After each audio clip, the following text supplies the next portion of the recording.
Presiden Joko Widodo mengajak Menteri Perdagangan sekaligus Ketua Umum Partai Amanat Nasional Zulkifli Hasan makan siang di Bogor. Pertemuan ini dilakukan setelah Jokowi bertemu dengan Prabowo Subianto dan Erlangga sehari sebelumnya.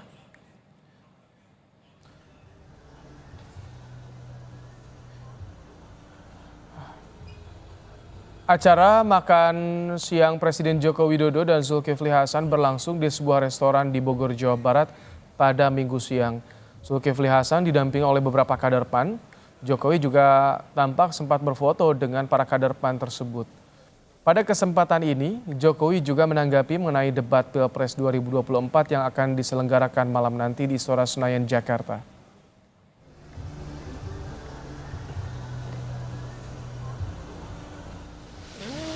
Diundang Pak Zul makan siang. Ya nanti dilihat saja. Ya dilihat saja. KPU telah mengumumkan 11 panelis dan 2 moderator debat ketiga Pilpres 2024. Debat khusus untuk calon presiden ini akan diselenggarakan di Istora Senayan, Jakarta. KPU menyebut 11 panelis akan merumuskan pertanyaan tema debat yaitu pertahanan, keamanan, hubungan internasional, dan geopolitik.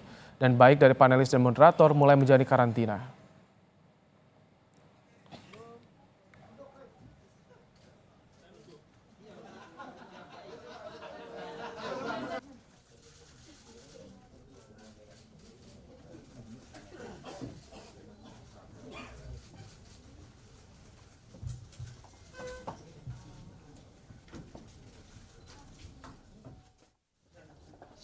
Pada debat yang ketiga ini, selain tadi tempat, kemudian waktu, termasuk TV penyelenggara, kami juga sudah mendapatkan konfirmasi dan kesediaan dari 11 orang panelis yang akan menjalankan tugas untuk menyusun pertanyaan. Dan hari ini tanggal 5 Januari, mulai malam ini sampai dengan tanggal 8 akan dilakukan karantina di tempat di Jakarta. Saudara, 3 capres dipastikan siap tampil dalam debat ketiga malam nanti yang akan digelar di Istora Senayan, Jakarta. Bagaimana persiapan mereka dan seperti apa persiapan keberangkatan mereka jelang debat ketiga malam nanti? Kami akan ajak Anda untuk melihat langsung. Ada jurnalis Kompas TV, ada Triksi Valencia dari kawasan Kebayoran Baru, Jakarta Selatan. Ini dari capres nomor urut 02. Ada juga di kawasan Cilandak, ada Dipo Nurbahagia, saudara, untuk melihat keberangkatan capres nomor urut 01, dan terakhir ada Niputu Trisnanda di posko TPN di Menteng, Jakarta Pusat untuk jelang keberangkatan capres nomor urut 3. Kita ke Dipo terlebih dahulu. Dipo, seperti apa persiapan Anies dan juga bagaimana jelang keberangkatan ke Istora nanti? Ya, sudah dikonfirmasi, baik dan juga saudara, bahwa calon presiden nomor urut 1, Anies Rashid Baswedan, akan berangkat ke Istora Senayan, Jakarta dari kediamannya di kawasan Lebak Bulus, Jakarta Selatan. Tadi kalau kami lihat dari luar memang ada beberapa agenda internal yang kemudian dilakukan oleh capres nomor urut 1 tersebut, tetapi tentu karena agenda internal kita tidak bisa mengeksplorasi terlalu jauh. Tetapi kalau berbicara terkait dengan persiapan, tentu sudah dapat dikatakan 100%. Ini juga yang sebelumnya sudah disampaikan oleh juru bicara Timnas Amin, Billy David, yang menyebutkan bahwa sejumlah persiapan sudah dilakukan secara matang, bahkan salah satunya adalah terkait dengan pengaturan jadwal kampanye. Pada hari ini tidak ada jadwal kampanye yang kemudian dilakukan oleh Anies Baswedan, bahkan kalau kita tarik ke belakang, sejak tanggal 3 Januari 2024 merupakan agenda kampanye terakhir Anies yang dilakukan di luar Pulau Jawa, yakni di Sumatera Barat. Nah, untuk agenda kampanye pada tanggal 4 Januari ini dilakukan di Pulau Jawa, tepatnya di Jawa Barat. Tanggal 5 Januari agenda kampanye ini dilakukan di Jakarta. Dan tanggal 6 nampaknya adalah agenda internal untuk memastikan betul-betul melakukan persiapan terkait dengan pelatihan, kemudian juga bagaimana pendalaman materi yang kemudian dilakukan Anies terkait dengan tema debat pada debat Pilpres ketiga ataupun debat Capres jilid kedua. Nah, informasi sementara yang kami dapatkan juga bahwa nanti Anies akan berangkat dari kediamannya menuju ke Istora Senayan, Jakarta pada pukul 5 sore hari. Ada kemungkinan akan bertemu terlebih dahulu dengan cawapresnya Muhaimin Iskandar. Untuk lokasi kita masih harus konfirmasi lebih jauh, tetapi artinya skemanya akan sama seperti debat sebelumnya. Anies dan Muhaimin akan sama-sama datang begitu ke tempat debat pada malam hari nanti, Ibrahim. Baik, Selanjutnya kita menuju ke Triksi di Kebayoran Baru, Jakarta Selatan. Seperti apa persiapan Prabowo jelang debat malam nanti, Triksi?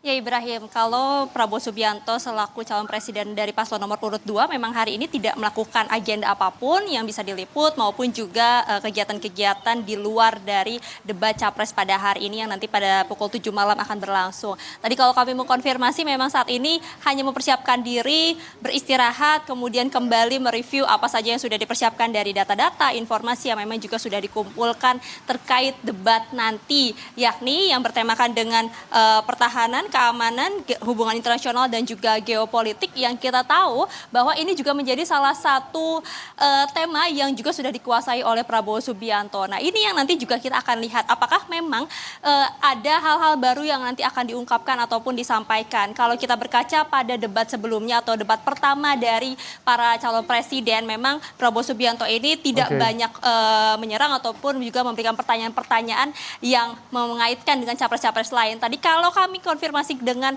Ketua TKN yakni Rosan Roslani, apakah memang ada trik lainnya? Karena pasti akan ada serangan-serangan maupun juga akan ada hal-hal baru yang akan diungkapkan pada debat pada hari ini. Dikatakan bahwa nanti akan ada sedikit agresif, akan ada sedikit yang berbeda ketika Prabowo Subianto akan tampil pada debat capres pada malam hari ini. Jadi kita akan nantikan bersama seperti apa hal baru ataupun juga